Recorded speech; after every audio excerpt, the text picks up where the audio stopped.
There was obviously that bad strike 3 call in the 9th on Profar, the check swing. Todd Tichenor, I believe, was the third base umpire.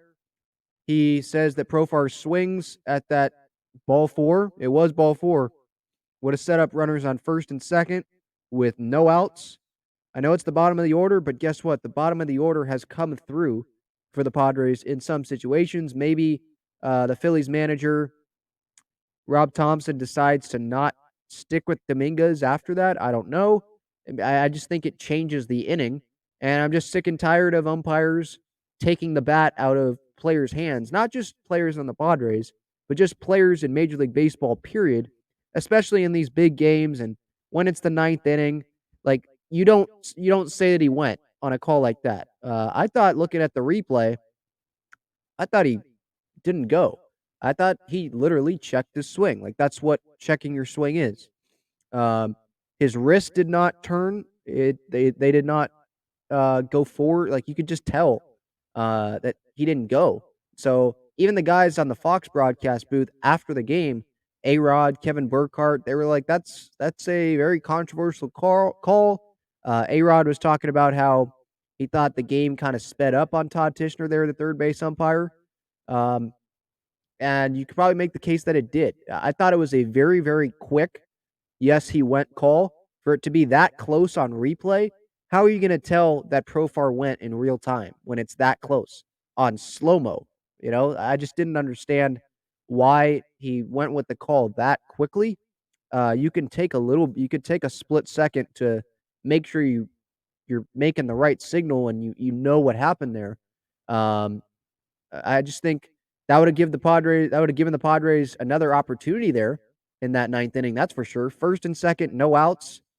And after Profar, who was up? You had Grish. I know he popped out, but you had Grisham, Nola. First and second, no outs. I don't know. Does the Phillies' approach change? Does Grisham try to lay down a bunt because there's a runner in scoring position, try to get runners on second and third? I don't know. The game, I think, changes there if the correct call is made. Um, that's my initial reaction in that 9th inning. Profar gave his thoughts on that initial call. I mean, there's a bunch to get into about tonight. Let me play Jurickson and Profar's thoughts here real quick, just right off the bat here on that check swing call. Here we go. I thought was pretty big. I thought I didn't go, and it should have been a walk.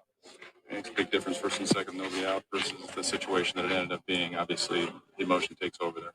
Yes, and Grish coming up with two guys on base, he can bunt. He's been one of the hottest hitter in the postseason too. But yeah, I guess we just gotta hit better and come back tomorrow and try to win. You guys had opportunities today, runners on base. What made it so difficult being scored in the bullpen tonight? We did, like I said, we didn't hit like we supposed to do today, but hopefully we get it together and come back and hit better tomorrow. Jurickson, when you went back and looked at the replay of the check swing, what did you see from the side? I didn't have a really good chance to see it, but I'm pretty sure I didn't go. He didn't. Maybe the bat was in front, but I was just getting out of the way, and I didn't go. I didn't. He's right there. It was an inside pitch, fastball in, and he was trying to get out of the way. He was not trying to swing at that pitch.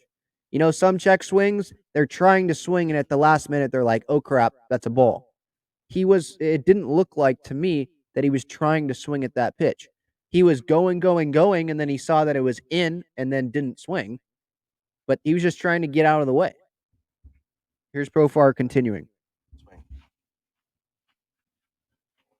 Do you think maybe you took it too far to get kicked out in the game? That you guys could have tied it up. And you would have. I was out already. We could have tied up. Two guys hit behind me. I wouldn't. If I didn't do anything, I would have been out already. You have any concerns about a possible suspension for kicking and throwing your helmet? No chance, man. MLB doesn't suspend people for that, and we play a game, and then we play with emotion. We don't play soft. We play to win, and I play with emotion. You know. If you had to do that again, you would do the No, same thing. probably not. But in that moment, I did it. You know. But I learned from it. Good quotes there. Yeah. I mean, screaming F you at the umpire a couple times. I don't know if that was what he wanted to do looking back on that situation, but it's definitely understandable. The guy's pissed off. You just cost him a chance to get on base and being the tying run. It would have been first and second, no outs with Trent Grisham coming up. Like Profar said, maybe he would have bunted there. I don't know. But he did cost an extra base runner, and he cost the Padres an out there, and it should have been first and second with no outs. And Grisham, who has homered 3 times already in the postseason, has come up with some clutch hits up at the plate. And he can bunt. He can do a variety of different things. Now you have a runner in scoring position instead of, I think it was just a runner on first. So very disappointing ending there. I know that Grisham got out, Nola got out, but after that, it kind of felt like, okay, the Padres aren't winning this game. Because Profar, he had a good at bat there, and he got the bat taken out of his hands. Well, one, the bat was going to be taken out of his hands anyway because it was a walk, but he got sent to the dugout when he was supposed to be sent to first base. That's the bottom line. Now, I don't want to make this all about Profar, all about that Profar call. I see people in the chat, they're a little frustrated about it, and I understand. I think the bottom line here, when you are looking at this game, the Padres did have chances offensively to come through with the timely hits, and they couldn't do it. You look at the Phillies side of things, they did come through with more of the timely hits than the Padres. You look at Gene Segura there. That was a good pitch by Joe Musgrove. Breaking ball, down and away, and Segura just floats it over Crony's head and brings in 2 runs. I think it made it 3-1 at that point. Alec Boehm come through after Musgrove gave up that double down the left field line. I think it was Castellanos maybe who he gave it up to. But they came through there with those timely hits, and the Padres didn't.